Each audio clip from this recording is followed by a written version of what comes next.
गीता एक परिचय।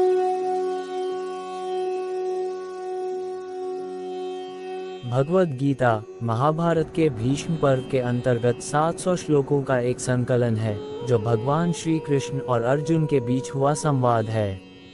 ये संवाद कुरुक्षेत्र के युद्ध भूमि पर हुआ, जब अर्जुन मानसिक और भावनात्मक संकट में थे और वह अपने ही रिश्तेदारों, गुरुओं और मित्रों के खिलाफ युद्ध करने में संकोच कर रहे थे। भगवान श्री कृष्ण ने अर्जुन को जीवन, धर्म, कर्म और योग के गहरे सिद्धांतों के बारे में बताया, जिससे अर्जुन का भ्रम दूर हुआ और वह युद्ध के लिए तैयार हो गए। भगवद गीता के प्रमुख सिद्धांत।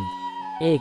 कर्म का महत्व। गीता के दूसरे अध्याय में भगवान श्री कृष्ण ने अर्जुन को समझाया कि हमें केवल कर्म करना चाहिए, लेकिन उसके परिणामों की चिंता नहीं करनी चाहिए। उन्होंने कहा, कर्मण्येवाधिकारस्ते मा फलेषु कदाचन। तुम्हारा अधिकार केवल कर्म करने में है, फल में नहीं। इसका अर्थ है कि हमें अपने कर्तव्यों को बिना किसी स्वार्थ के निभाना चाहिए। 2. धर्म का पालन। गीता में भगवान श्री कृष्ण ने अर्जुन को अपने धर्म का पालन करने की शिक्षा दी।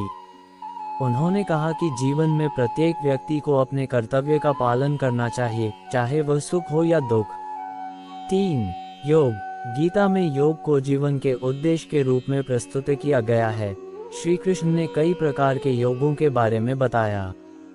भक्ति योग, ईश्वर के प्रति पूर्ण भक्ति।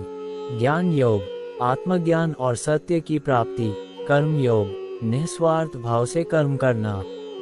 राज योग, ध्यान और साधना के माध्यम से आत्मा को परमात्मा से जोड़ना। 4. आत्मा की अमरता। गीता में भगवान ने अर्जुन को ये समझाया कि आत्मा न तो जन्मती है, न मरती है, वो सदा अमर रहत। नैनछिदन्ति शस्त्राणि। शस्त्र भी आत्मा को नष्ट नहीं कर सकते। इसका अर्थ है कि आत्मा शाश्वत और निरंतर अस्तित्व में रहती है। 5. ईश्वर का अवतार। गीता में भगवान श्री कृष्ण ने ये भी बताया कि जब जब पृथ्वी पर अधर्म बढ़ता है और धर्म का क्षय होता है, तब तब वे अवतार लेते हैं और धरती पर धर्म की स्थापना करते हैं। यदा यदा हि धर्मस्य ग्लानिर्भवति भारत। जब जब धर्म की हानि होती है, तब तब मैं अवतार लेता हूँ। निष्कर्ष। भगवद गीता का संदेश सार्वभौमिक है। ये हमें जीवन के उद्देश्य, कर्म, धर्म और योग के सिद्धांतों को समझाता है।